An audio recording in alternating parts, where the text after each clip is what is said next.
Assalamualaikum warahmatullahi wabarakatuh. Saat dikritik di depan orang banyak. Pertama-tama termasuk adab bagi para penuntut ilmu ketika hendak mengkritik orang lain atau bahkan guru, maka hendaknya mengkritiknya tidak di hadapan orang banyak, tetapi secara empat mata.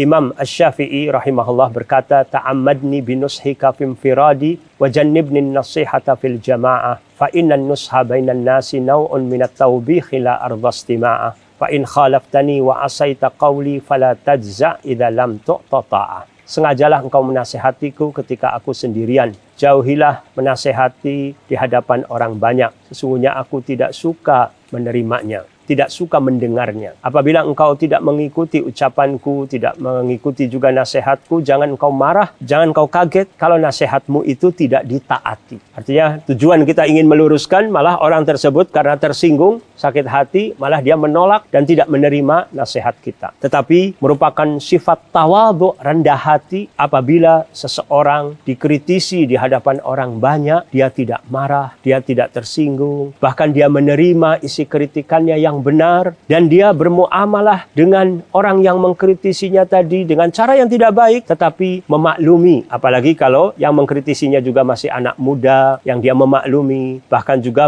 berlaku dengan baik kepada orang tersebut. Ada suatu kisah nyata ketika saya berkunjung ke salah seorang ustadz ya, pada tanggal 3 Safar 1441 Hijriah, bertepatan dengan tanggal 2 Oktober 2019 Masehi. Ustadz itu menceritakan suatu kisah nyata. Seorang pemuda, pejuang dari Yaman Selatan, kemudian karena kondisi negara Yaman di tahun sekitar 1970-an ya, pemerintahan Yaman saat itu berideologi sosialis, maka para pejuang Islam yang benar itu ditindas. Pemuda ini melarikan diri ke luar negeri, ke Mesir, belajar di sana di Universitas Al-Azhar. Kemudian pada tanggal 5 Desember 1977 Masehi terjadi keretakan hubungan antara pemerintah Mesir dengan Yaman. Pemerintah Mesir memerintahkan untuk mengusir semua warga negara Yaman untuk keluar dari Mesir. Pemuda ini tidak mungkin untuk pulang ke negaranya, ke Yaman. Bisa jadi dibunuh atau minimalnya dipenjara. Akhirnya pemuda tersebut melarikan diri ke Arab Saudi, tinggal di Mekah sambil belajar non-formal di Masjidil Haram di Mekah. Salah satunya dia menghadiri majelisnya Syekh Abdullah bin Humaid rahimahullah, salah seorang ulama besar yang diminta oleh Raja Faisal untuk menjadi koordinator dan pengajar di Masjidil Haram sejak tahun 1384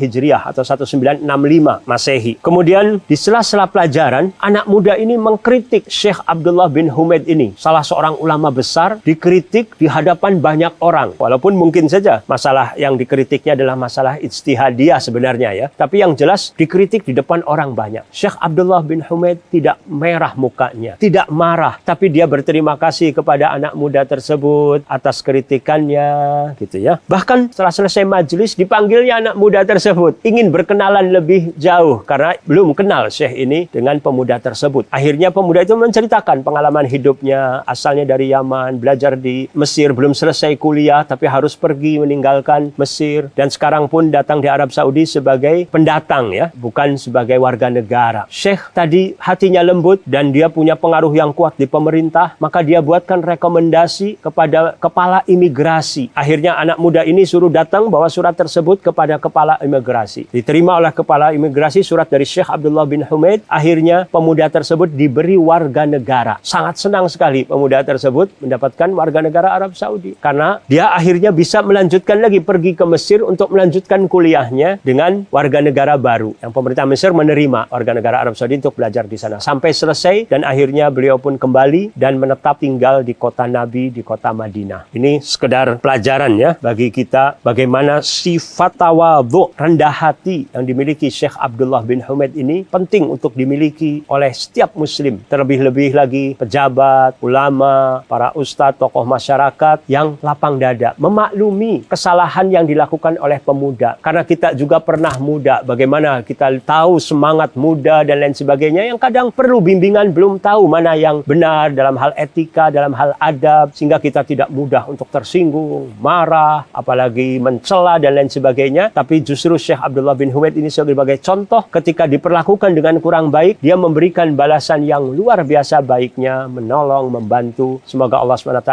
memberikan taufik kepada kita untuk menjadi orang-orang yang sabar, orang-orang yang rendah hati. Semoga Allah tinggikan derajat kita semua. Allahumma amin. Wassallallahu ala nabiyina Muhammad wa ala alihi wa sahbihi wasallam. Wa akhiru da'wana alhamdulillahi rabbil alamin. Assalamualaikum warahmatullahi wabarakatuh.